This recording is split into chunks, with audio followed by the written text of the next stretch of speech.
My name is J.D. Murphy. I'm going to be telling a few stories about Vietnam. I hope I don't bore you too much. It was a hell of a time, and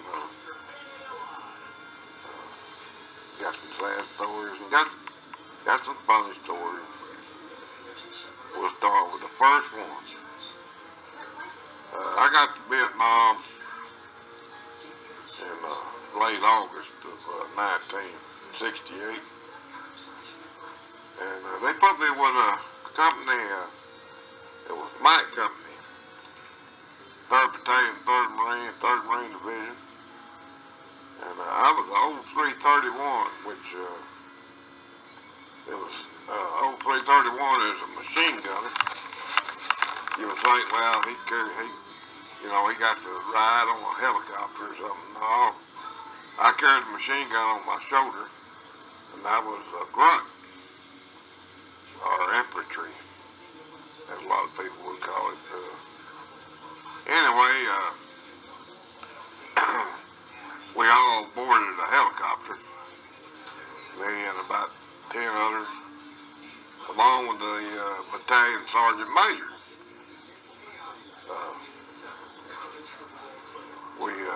We choppered from Quang Tree out to a place they called Mother's Ridge. Well, we got off the helicopter. It was pretty close to night, and believe it or not, my company had moved, and they set us off in the wrong place. So it was too late. Sergeant Major Neil King said, join up with our companies or in a battalion. So he said, well, we'll just dig in right here. And us being all BNGs or FNGs, if you know what FNGs are. BNGs stands for brand new guys. I won't say what the other one means. But anyway, we dug in, and we sat and watched the firefight. And evidently it was my company and the other companies of the battalion having the firefight. Well, it went on for quite a while, and you could see the tracers flying, and they was having a hell of a firefight. Well, about that time we heard an airplane humming over us, and I don't know if anybody's ever seen Puff the Magic Dragon work out or not, but Puff come along, and he opened up, and it got real quiet after that, and nothing else the rest of the night. Well, that night it rained, and the guy, I can't remember who it was, we put a poncho over our heads in the hole where we wouldn't get wet, and we was peeking out of the poncho watching, or what we thought we was on guard. We stayed awake all night, but the next morning when the sergeant major yelled saddle up, we were the only dry 2 people there. All the rest were soaking wet. Nobody had a poncho on top of them. And Sergeant Major Neil King, he commenced chewing our ass out. And I want to tell you something. When Sergeant Major Neil King got through with you, I was sitting there saying, oh my God, get wet, get me wet. It was still raining. You know, I did not want to be dry. Well, that's the first story, and I'll continue next time. Bye.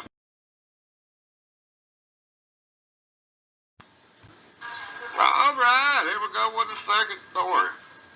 Hope y'all enjoyed the first one. I hope I ain't boring everybody. But anyway, you know, Sergeant Major Neil King, he knew exactly where my company was. So we saddled up, and we head on out.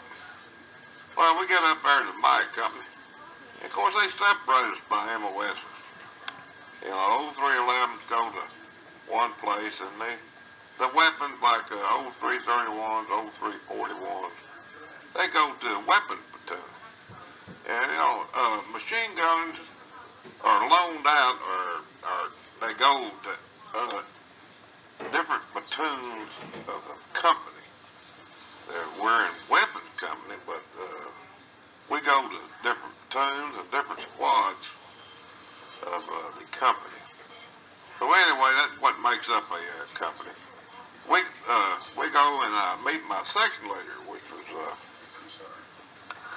he told me, he said, well, you're going to first platoon, so carry your butt on over there, and I think you're going to be with Bart. That's following you. So anyway, I go over there and I ask for Bart. Well, Bart's my team leader. And Bart said, well, glad you're here. I'm going to put you with this man right here. Y'all get out there, and he took us to our position, and it was a bomb crater. So we're inside the bomb crater there, you know, peeking out. We're firing the gun. I'm the guy's A gunner. And the gunner, he's firing the gun. I can't remember what his name was at this time, and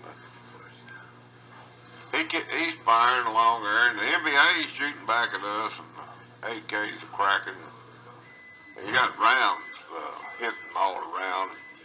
You know, you really don't know their rounds coming in, because there's nothing but thuds. I mean, just hit the dirt, you know, nothing to it.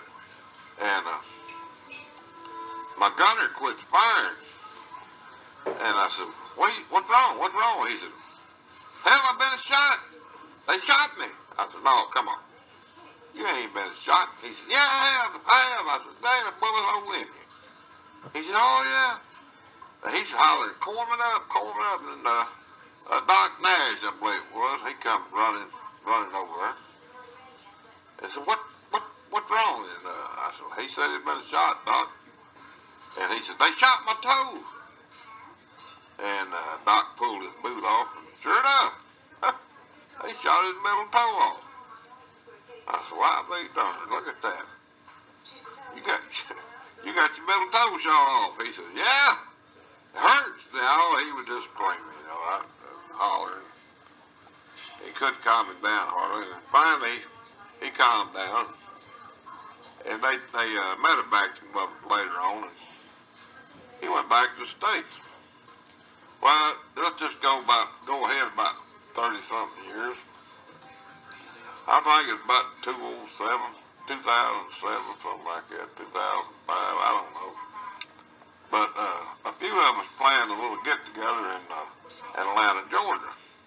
Well, Doc Hoppy, Thomas Saint, Bartholomew, Bart, myself, and this guy that lived there in Atlanta, Georgia.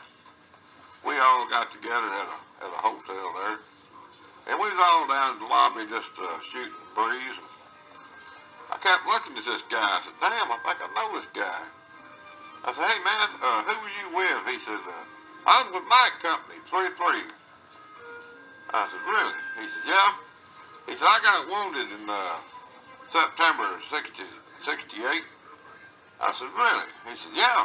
They shot my middle toe off. I said, oh, my God. I said, I remember that. I said, hell, I was your A gunner. He said, no. I said, what's your name? He said, Paul Lanzaro. I'll never forget that name anymore. And I saw him again at the Springfield, Illinois reunion we had for my company. He was there, and John Mick was there, and Sharon Mick. And Sharon wanted Paul to dance, so Paul got up and danced. And I said, look at Paul go, boy. I mean, that getting his middle toe off didn't slow him down at all. He come back over, I said, hey, Paul, what did you do after you got out of the service? He said, oh, I was a dance instructor. That's the second story. Stay tuned.